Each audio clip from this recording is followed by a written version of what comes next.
esto que está pasando aquí, que también sucede en la naturaleza, ¿no? Siempre hay cosas que a uno lo sorprenden y en este caso a nosotros nos sorprendió la visita del doctor Isaac Goiz aquí a Quito, Ecuador, con motivo de un seminario. Entonces pudimos, gracias a Dios y al doctor obviamente, tenerlo aquí para hacerle algunas preguntas. Doctor, gracias por estar, sé que es una persona muy ocupada, se está yendo a un curso, ¿cierto? Voy a Riobamba, Riobamba. Al Politécnico del Chimborazo, que me está invitando para dar un curso que ya se ha dado aquí muchas veces sobre biomagnetismo y bioenergética, que es un descubrimiento que yo logré en 1988. ¿Y cómo fue eso? ¿Se puede contar? Claro que sí, mira. ¿Fue por accidente? Porque dicen, los grandes descubrimientos siempre fueron por accidente. Así es, la mayoría. yo no soy un científico así sacado ¿Extravagante? Extravagante, no. En 1988 escuché una filosofía de un doctor Richard Berinmeyer en Estados Unidos que decía que los organismos se pueden alterar porque somos agua. Y el agua, cuando se sale de su entorno normal, que es un pH neutro, puede albergar otros microorganismos u otras sustancias. Y el organismo también, cuando está en un pH neutro, con tolerancias apenas de 3 décimas hacia la acidez y a la alcalinidad, es perfecto. Ahí la naturaleza nos puso. Y cuando entra un virus o una bacteria, se distorsiona en dos sentidos. Un foco acidótico, uno alcalino, y eso es lo que soporta al microorganismo. Los médicos alópatas creemos que los microorganismos entran a tu cuerpo y se ubican en las mucosas, en los epitelios, en algún lugar. Pues no. Esa es la teoría tradicional. Es la teoría tradicional. Lo que yo descubrí, y fue gracias al virus de inmunodeficiencia, es que un virus o una bacteria que entra a tu organismo se establece en un punto específico. Llámese supraespinoso. Busca su casita. Busca su lugar. Para... Y ahí se empieza a reproducir y cuando madura ya te da síntomas y eso es lo que ven los médicos, los síntomas, pero ignoran toda la familia. El origen de ese fenómeno. Y eso es lo que yo descubrí, un código patógeno. Un código que nos puede identificar virus, bacterias, hongos, parásitos, toxinas o disfunciones. Esto fue en 1988. 88. 10 de octubre. Estamos próximos a cumplir 20 años. 20 años, qué bárbaro. Sí. Ahora, y cuando tú lo descubriste, ¿cómo fue? ¿Saliste a tu casa y gritaste? Eureka, lo he encontrado. Eureka, claro, sí, no.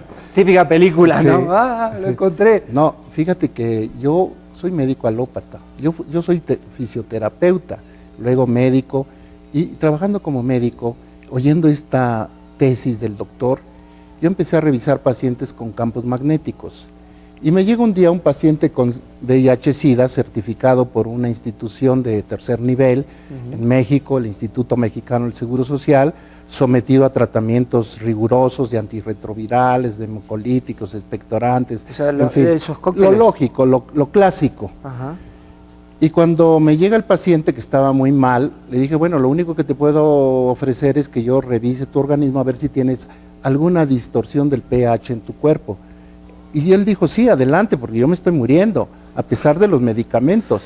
Entonces lo reviso y encuentro que en el esternón, en el timo, ahí había un foco energético alcalino.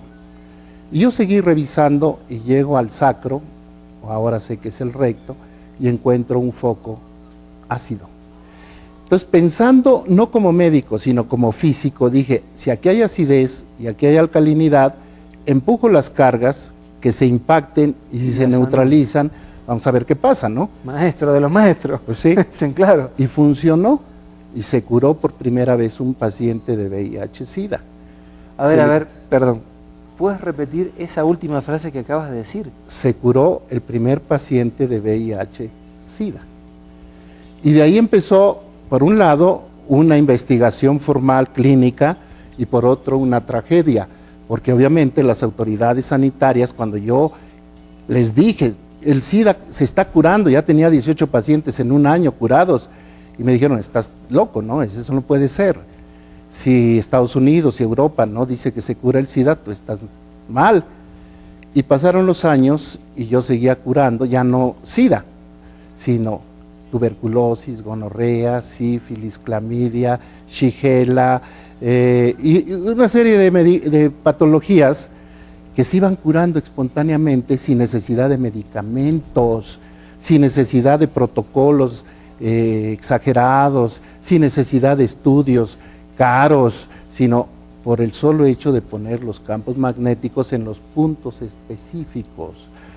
El segundo paciente fue un niño con tuberculosis, también estaba estudiado en el Instituto Nacional de Enfermedades Pulmonares de México, y el chico tenía un absceso en el cuello por una tuberculosis ganglionar y supuraba.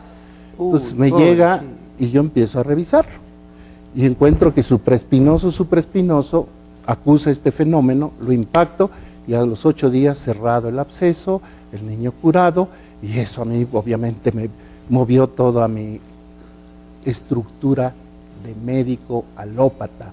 Y empiezo a investigar y empiezan a salir virus, bacterias, hongos, parásitos, y cada uno obedeciendo a un punto específico del organismo.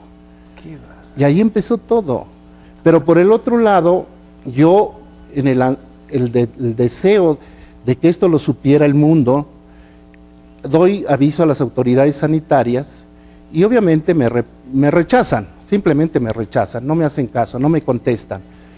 Pero no te contestan. No me contestan. O sea, silencio del otro lado. Absoluto. Y en 1993 un médico que se interesó en esto y que vio el resultado, me dijo, vamos a editar un libro que se llama El SIDA es curable. Sale. Y lo editamos.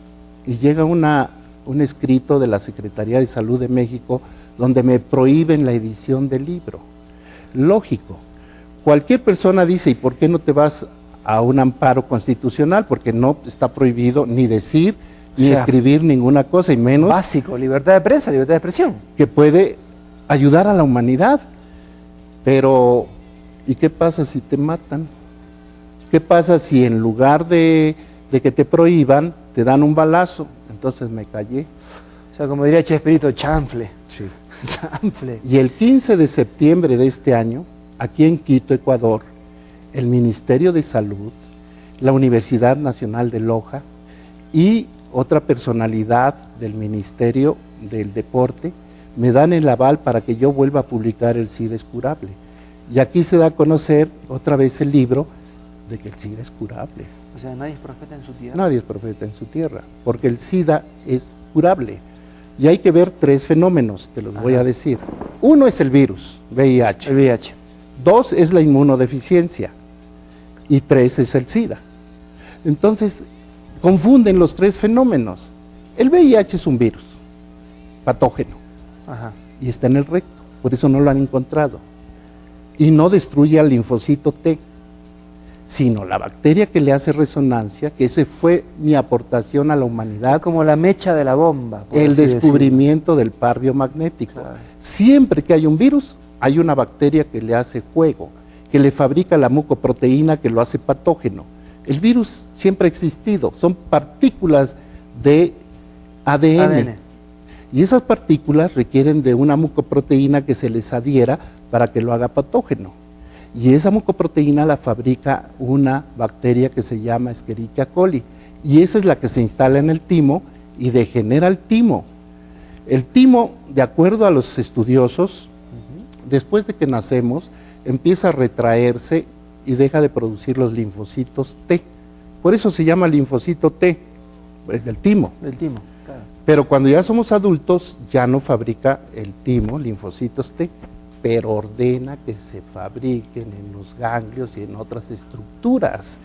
Y al destruirse ese órgano, se dejan de producir los linfocitos T. Claro. Pero no es que el virus destruya el linfocito, no. Ningún virus puede destruir célula alguna. Y esto inclusive ya lo dijo Montagnier y Grimaldo, en fin, otros estudiosos que dicen, no puede destruir un linfocito, un virus, el que sea, y menos el virus de inmunodeficiencia. Isaac, disculpa que te interrumpa, nos tenemos que ir a un pequeñísimo corte comercial. No Al regreso, me gustaría que nos comentes qué opinaron los del otro lado del charco, como dicen en mi tierra, sí. sobre tu descubrimiento. Señores,